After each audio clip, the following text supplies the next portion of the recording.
धनबाद में भू धसान की घटना थमने का नाम नहीं ले रही।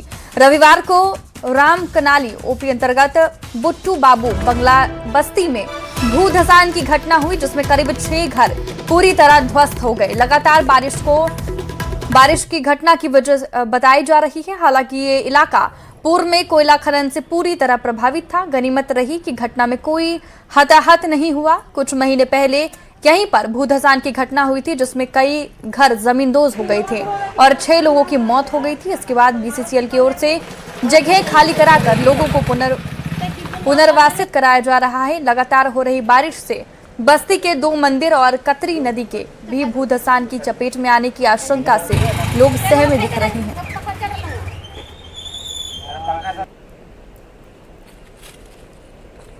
और रांची से बड़ी खबर सामने आ रही है, जहां गैंगरेप के 8 आरोपी गिरफ्तार किए जा चुके हैं। 8 आरोपियों में से 5 नाबालिग शामिल है। नाबालिग से गैंगरेप के आरोपी हैं। बता दें कि 9 और 11 जुलाई को गैंगरेप किया था इन तमाम आरोपियों ने और 11 जुलाई के मामले में 6 आरोपी को अरेस्ट किया जा चुका है।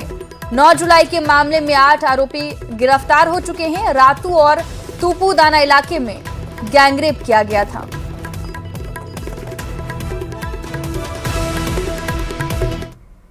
और जमशेदपुर से बड़ी खबर सामने आ रही, जहां आंध्रा एसोसिएशन के एजीएम में मारपीट की गई। पैसे खर्च को लेकर यह विवाद हुआ।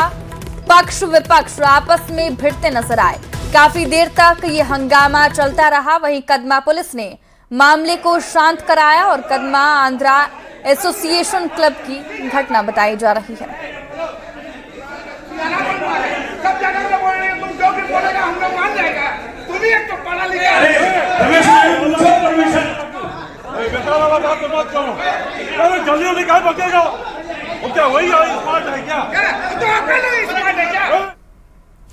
चाईबासा के मझगांव थाना क्षेत्र के पांडुकी गांव में 2 समुदायों के युवकों के बीच हुए मारपीट मामले में एसपी ने बड़ी प्रशासनिक कार्रवाई की है।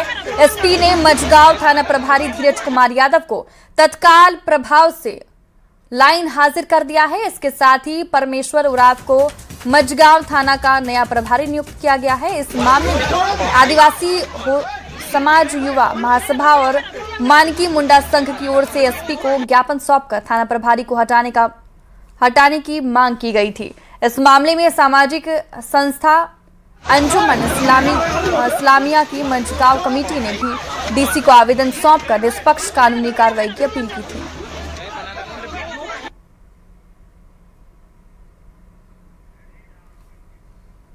बोकारो में बेरमो अनुमंडल की भेलवाटांड में संचालित मुख्यमंत्री कौशल विकास केंद्र में एक व्यक्ति की संदिग्ध परिस्थितियों में मौत हो गई। मृतक की पहचान पश्चिम बंगाल के पुरुलिया निवासी गणेश कपरदार के रूप में हुई है, जो पिछले 2 साल से केंद्र में कुक के रूप में काम कर रहा था। सूचना मिलते ही पुलिस और फॉरेंसिक टीम मौके पर पहुंचकर जांच में जुट गई है। पुलिस का कहना है कि हत्या के हर पहलू की गंभीरता से जांच की जा रही है। पोस्टमार्टम रिपोर्ट और फॉरेंसिक जांच के बाद ही मौत के कारणों का स्पष्ट खुलासा हो सकेगा। तो देखें कि गेट मेस के स्टाफ के बंद था वहाँ पे। उसके बाद में हम वहाँ से गए मेस के जहाँ लोग रहता था वहाँ पे। तो वहाँ पे गए तो वहाँ पे देखें कि हमारा जो मेस स्टाफ है जिसका मृत्यु हुआ है वो नीचे बेड से गिरे हुए थे। उसके बाद में हम आए, अपना जो हमारा सीनियर है उनको हम कॉल किए। कॉल करने के बाद में हम थाना प्रभारी को जानकारी दिए। उसके बाद में थाना प्रभारी आए। हमारे डॉग स्क्वाड की टीम, एफएसएल की टीम, फिंगरप्रिंट टीम यहाँ पर बैठी हुई है और हम लोग इस मामले को अविलंब सुलझा लेंगे। जल्द ही इस केस का खुलासा होगा और अपराधी जो है कानून के दायरे में रहेंगे। चतरा के इटखोरी बाजार में 12 जुलाई को ज्वेलरी व्यवसायी दिलीप सोनी की बाइक की डिक्की से करीब 60 लाख रुपए के जेवरात चोरी कर लिए गए थे। इस मामले का चतरा पुलिस ने खुलासा कर दिया है। पुलिस ने ओडिशा के दीपक प्रधान को गिरफ्तार किया है। ये कुख्यात गुलगुलिया गिरोह का सक्रिय सदस्य बताया जा रहा है। एसपी ने बताया कि आरोपी ने वारदात से पहले कई दिनों तक दुकान की रेकी की थी। जांच में सामने आया कि गिरोह का सरगना ओडिशा का आकाश प्रधान है, जो युवकों को अपराध के लिए मासिक भुगतान कराता था। पुलिस अन्य आरोपियों की तलाश में जुटी है। और चोरी के सामान को ये लोग बंटवारा कर लेते थे, वरना जो इनका मेन लीडर होता है, जो इनको प्रति माह तनख्वाह पे जो रखता था, वो उस माल को गलाता था और आगे वहां पे उड़ीसा में स्वर्ण व्यवसायियों को बेच देता था कम दाम पे। ये कितना का भूषण होगा सर? इस बारे में अभी हम लोग पूछताछ कर रहे हैं कि जो इनके अपराध स्वीकारोक्ति में जो बातें सामने आई हैं और जो दुकानदार से भी हम लोग बातें कर रहे हैं, उसमें जो भिन्नता प्रकट हो रही है, उसके लिए जो इसका मेन लीडर है आकाश प्रधान, उसकी गिरफ्तारी के लिए भी हम लोग लगातार छापेमारी कर रहे हैं। और सरायकेला से बड़ी खबर सामने आ रही है, जहां ठनके ने 2 लोगों की जान ले ली है। चपेट में आने से 4 लोग झुलस गए हैं। श्राद्ध कर्म के दौरान ठनका गिरा और सदर अस्पताल में झुलसे लोगों का इलाज जारी है। पोस्टमार्टम के लिए शव को भेज दिया गया है। वहीं मुड़कम पंचायत के नुआगड़ा गांव की घटना है। तो सरायकेला से ये बड़ी खबर सामने आ रही है, जहां श्राद्ध कर्म के दौरान ठनका गिरा, जिससे 2 लोगों की मौत हो गई और 4 लोग झुलस गए हैं, जिनका अस्पताल में इलाज जारी है। सरस्वती इनका मां नाम है, वो देहांत कर गई। तो आज उनका जो देहांत कैसे हुआ था? बीमारी थी काफ़ी दिन से। अच्छा। तो काफ़ी दिन से बीमारी था, तो आज उनका क्रियाक्रम हो रहा था। क्रियाक्रम में सब अपना गांव से आदमी लोग बैठे और भोजन कर रहे थे, भोज हो रहा था। और उसी समय बिजली कड़क आया, उसी में मोटा मोटी 15 आदमी को आसपास घायल, 15 आदमी करीबन घायल।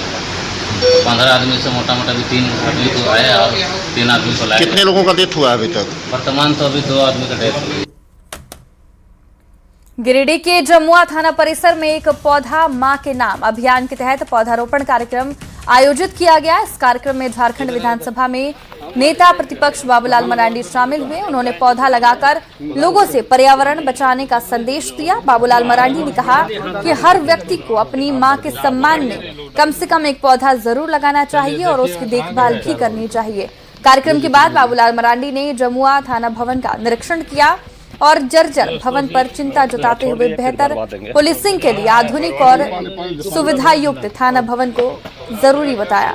साथ ही विधानसभा में थाने के जर्जर भवन का मुद्दा उठाने की बात कही। वो जिसे हम लोग ठंडा मोल को कहते थे, वहाँ भी गर्मी से लोग हजारों लोग मर गए। और अभी आप देख रहे हैं हमारे झारखंड में क्या स्थिति है, देश में क्या स्थिति है। पानी हो ही नहीं रहा है, मौसम खत्म चल रहा है खेती का। तो अगर हम पर्यावरण को ठीक करने के लिए हर लोग योगदान कर सकते हैं, छोटा योगदान, वो क्या है, 150 टका में 25 टका में फॉरेस्ट विभाग में आपको पेड़ मिल जाता है। 4-5 ठो पेड़ आपका खाली पड़े, बंजर भूमि पड़ा हुआ है, लगा दीजिए। झारखंड के सबसे बड़े अस्पताल रिम्स पर देश के रक्षा राज्य मंत्री और रांची के सांसद संजय सेठ ने कई सवाल खड़े किए हैं। रिम्स के पावर ग्रिड में निरीक्षण के लिए पहुंचे संजय सेठ ने रिम्स की व्यवस्था पर नाराजगी जताई है। उन्होंने कहा कि आश्रय गृह को हमने गरीबों के लिए बनवाया था, लेकिन ठेकेदारों ने इसे किसी होटल का रूप दे दिया है। वहां गरीबों के लिए कुछ भी नहीं बचा। दे 300, 400, 500 लोग भोजन करेंगे।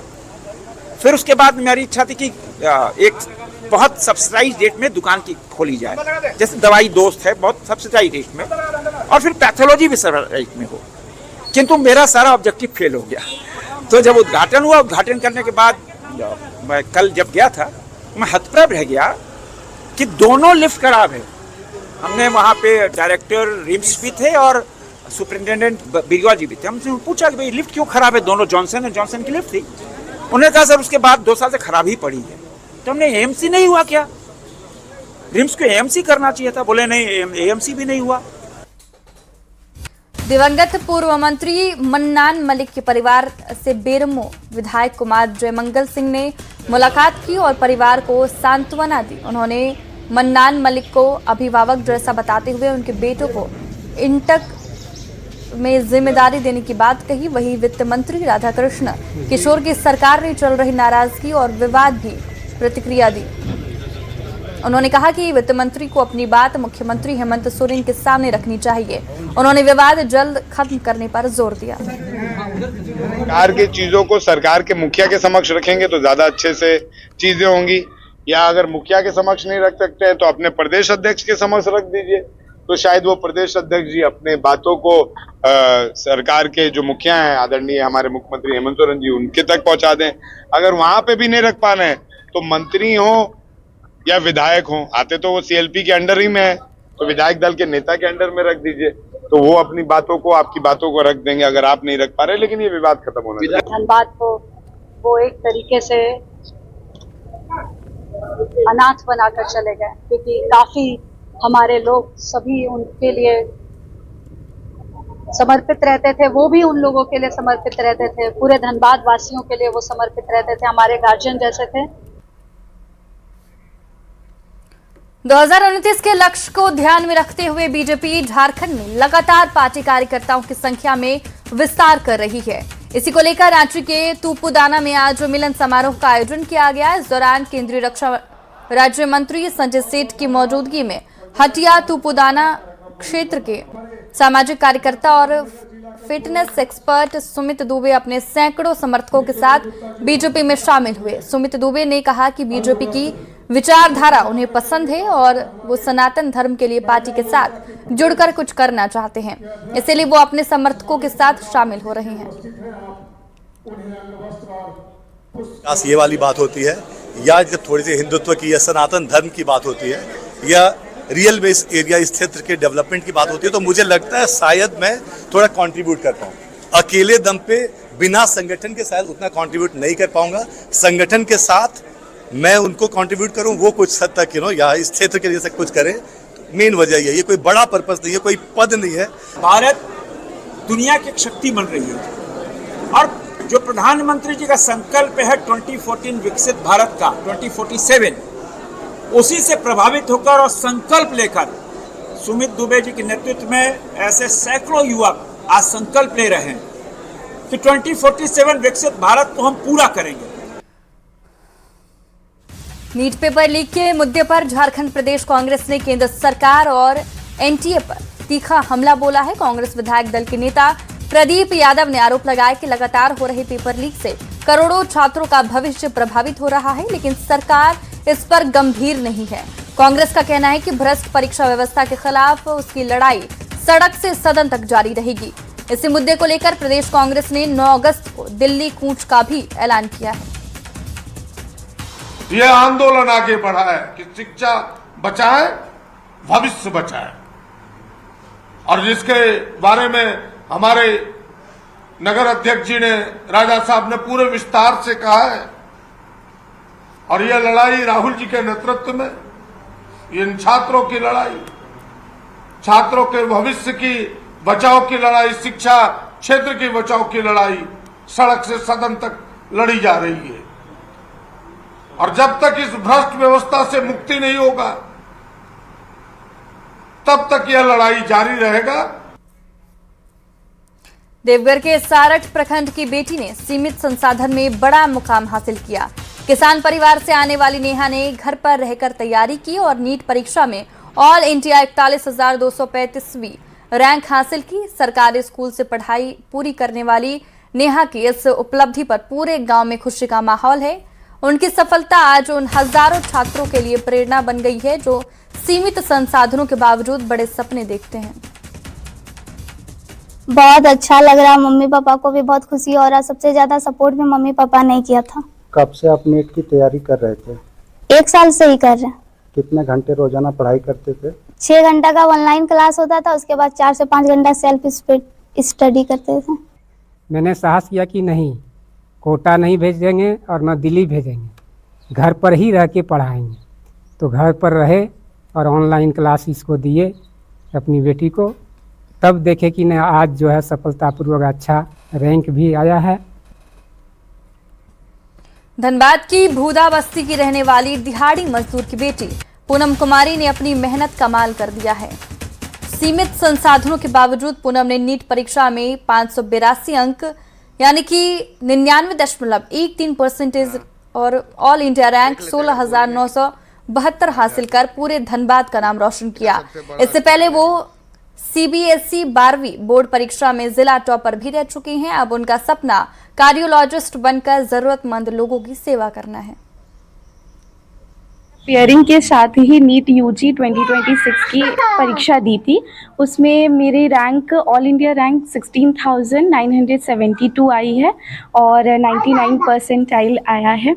ये मेरा पहला अटेम्प्ट था और उसी के साथ मैंने ये क्लियर किया। ये काफ़ी मेहनत करते थे, दिन रात मेहनत करते थे और इसी का जिस मैंने कुछ भी हो पर मैंने एग्ज़ाम देते थे कि स्टार्टिंग से बचपन से ही इसका अंदर की क्वालिटी अलग ही था कि पढ़ने की इच्छुक इसका अलग लेवल का था। और बच्चा पढ़ते थे तो वो लोग पढ़ाई करते थे लेकिन उस हिसाब से नहीं, इसका माइंड कुछ और ही कहता था। बहुत अच्छा लग रहा है कि बहुत तकलीफ से किया है, इतना हम लोग की नहीं है। परिस्थिति खराब है, मजदूर काम करता है मेरा पति, तो बहुत ही अच्छा। झारखंड कांग्रेस के प्रदेश प्रभारी कल से 4 दिनों के लिए झारखंड दौरे पर रहेंगे। इस दौरान कल झारखंड कांग्रेस के सभी विधायकों के साथ कांग्रेस की टीम निर्वाचन आयोग के दफ्तर पहुंचने वाली है। इस दौरान इम्यूमरेशन फॉर्म जमा करने की आखिरी तिथि को बढ़ाने की मांग की जाएगी। कांग्रेस विधायक दल के नेता प्रदीप यादव ने कहा कि अभी 29 जुलाई तक फॉर्म भरने की तारीख निर्धारित की गई है, लेकिन ये वक्त झारखंड में खेती और किसानी का है। ऐसे में किसान खेतों में रह रहे हैं तो वो फॉर्म कैसे भर सकते हैं। उन्होंने कहा कि पार्टी SIR फॉर्म की तारीख को हफ्ते बढ़ाने की मांग रखेगी।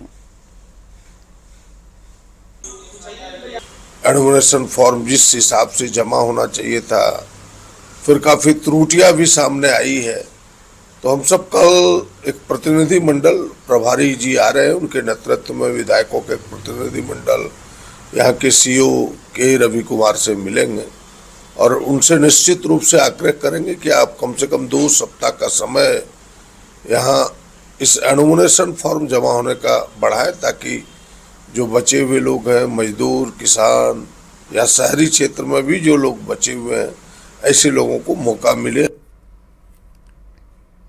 झारखंड के वित्त मंत्री राधाकृष्ण किशोर की नाराजगी एक बार फिर सामने आई है। इस बार राधाकृष्ण किशोर अधिकारियों से नाराज बताए जा रहे हैं। उनके आरोपों का कांग्रेस ने समर्थन किया है तो बीजेपी ने सरकार में तालमेल की कमी पर तंज कसा है। हालांकि JMM ने इसे खारिज करते हुए ऑल इज वेल का दावा जरूर किया है। ये रिपोर्ट देखिए। फिर नाराज दिख रही राधाकृष्ण, अधिकारियों पर किया तीखा हमला। अधिकारी बेलगाम, कैसे चलेगा काम? बीजेपी ने कसा तंज, JMM ने दी सफाई। जो अधिकारी होते हैं उन्हें गुरूर तो रहता है, इसमें कहीं दो राय नहीं। अपनी सरकार को कटघरे में खड़ा किया है। ठीक है, इस पर सरकार देखेगी।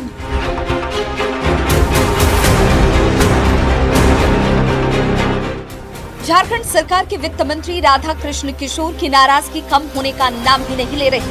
कभी सुरक्षा के तामझाम पर नाराजगी, कभी व्यवस्था पर नाराजगी, तो अब अधिकारियों के रवैये से राधाकृष्ण किशोर नाराज नजर आ रहे हैं। आखिर राधाकृष्ण किशोर क्यों नाराज हैं?